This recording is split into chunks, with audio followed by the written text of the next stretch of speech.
O governo dos Estados Unidos discutiu a imposição de novas sanções contra o ministro Alexandre de Moraes. Por que, Eliseu Caetano? Bom dia.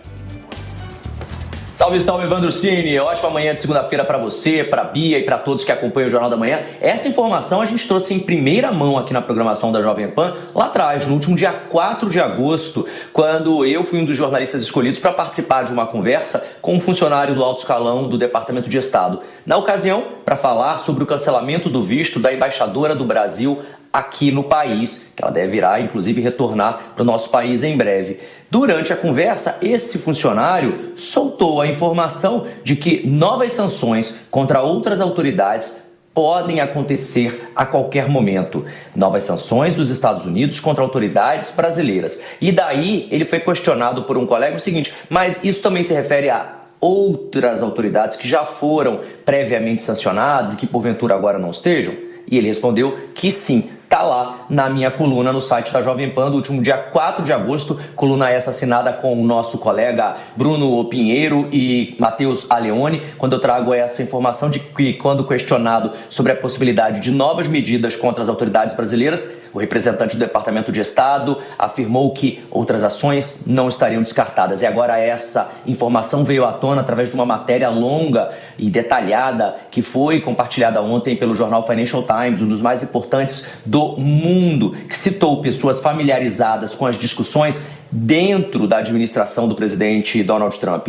Entre as possibilidades discutidas estão voltar aí a aplicar as sanções com base na Lei Global Magnitsky, um instrumento que é utilizado pelos Estados Unidos para punir estrangeiros acusados de graves violações de direitos humanos ou corrupção. Por enquanto, ainda não há uma decisão oficial do governo americano com relação a isso. Moraes, eu relembro a você, nosso ouvinte, telespectador internauta, já foi alvo da Magnitsky em julho de 2025. O Departamento do Tesouro incluiu um ministro em uma lista de pessoas sancionadas pela OFAC, um escritório de ativos estrangeiros. Na ocasião, Washington acusou Moraes de autorizar detenções preventivas arbitrárias, restringir a liberdade de expressão e conduzir processos politizados. Com a medida, bens e eventuais interesses financeiros do ministro sob jurisdição americana ficaram bloqueados. Cidadãos e empresas americanas também passaram a enfrentar restrições para realizar transações com o ministro e até mesmo com os seus familiares. Daí a pressão aumentou em setembro de 2025,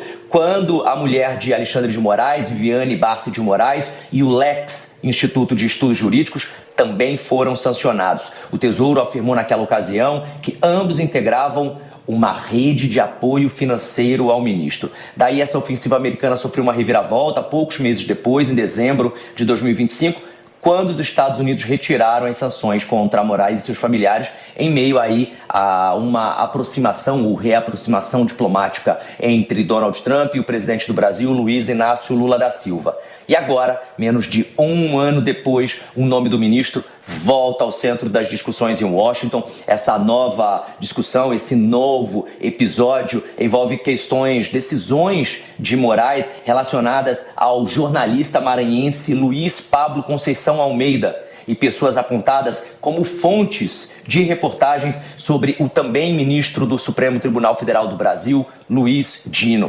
Flávio Dino. O caso despertou aí a preocupação no governo americano ao longo das últimas semanas em torno de questões como liberdade de imprensa, proteção das fontes jornalísticas e limites de atuação judicial. Alexandre de Moraes tem sustentado que o sigilo constitucional da fonte jornalística não pode ser utilizado para proteger a prática de crimes e que as investigações envolvem suspeitas de obtenção ilegal de informações. A eventual retomada, portanto, da Lei Magnitsky contra o ministro do Supremo Tribunal Federal do Brasil, Alexandre de Moraes, teria como base nesse momento, como motivo nesse momento, essa situação, esse processo envolvendo o jornalista maranhense Luiz Pablo Conceição Almeida e pessoas que também estão arroladas nesse processo, apontadas aí como fontes de reportagens sobre os ministros da Suprema Corte do Brasil. Essa eventual retomada das punições, portanto, não teria peso apenas pessoal para o ministro, porque uma nova publicação, uma nova aplicação da Lei Magnitsky representaria uma nova e maior e bem mais intensa escalada diplomática entre Washington e Brasília, justamente depois das duas partes terem reduzido um pouco essa tensão nos últimos dias. Sem Bia, por enquanto, o ponto central por aqui é que não existe uma nova sanção formalizada, o que existe é uma discussão dentro do governo Trump sobre a possibilidade de se voltar a punir Alexandre de Moraes, colocando, portanto, mais uma vez, um membro importante da mais alta corte brasileira no centro dessa disputa. Agora, para finalizar e antes de entregar para vocês, eu trago informações de bastidores, porque lá atrás, em agosto desse ano, nós trouxemos a informação também no site e ao longo da programação de que, inclusive, um documento já estaria pronto na mesa de Donald Trump para aplicação dessa nova sanção, faltando apenas a assinatura dele e o envio para o Scott Bessent, que é o secretário do Tesouro dos Estados Unidos, o departamento que é responsável por aplicar a Lei Magnitsky para autoridades de outros países. Esse documento, segundo as fontes da Jovem Pan, segundo as fontes com as quais nós conversamos, já está pronto desde pelo menos junho desse ano. Portanto, há uma minuta, há um documento pronto, preparado, com todos os embasamentos, com todos os estudos, as investigações feitas pelas autoridades americanas para, mais uma vez, aplicar a Lei Magnitsky, a Lei Global Magnitsky, contra o ministro do Supremo Federal do Brasil, Alexandre de Moraes. Esse documento estaria pronto, portanto, desde junho, teria ido para a mesa de Donald Trump e, nesse momento, falta apenas a assinatura do presidente dos Estados Unidos e o envio para Scott Bessent para que seja colocado em prática. A gente vai acompanhar essa e outras informações. Eu volto ainda ao longo dessa edição do Jornal da Manhã. É com vocês no estúdio. Valeu, Eliseu Caetano. Bom trabalho. Até já.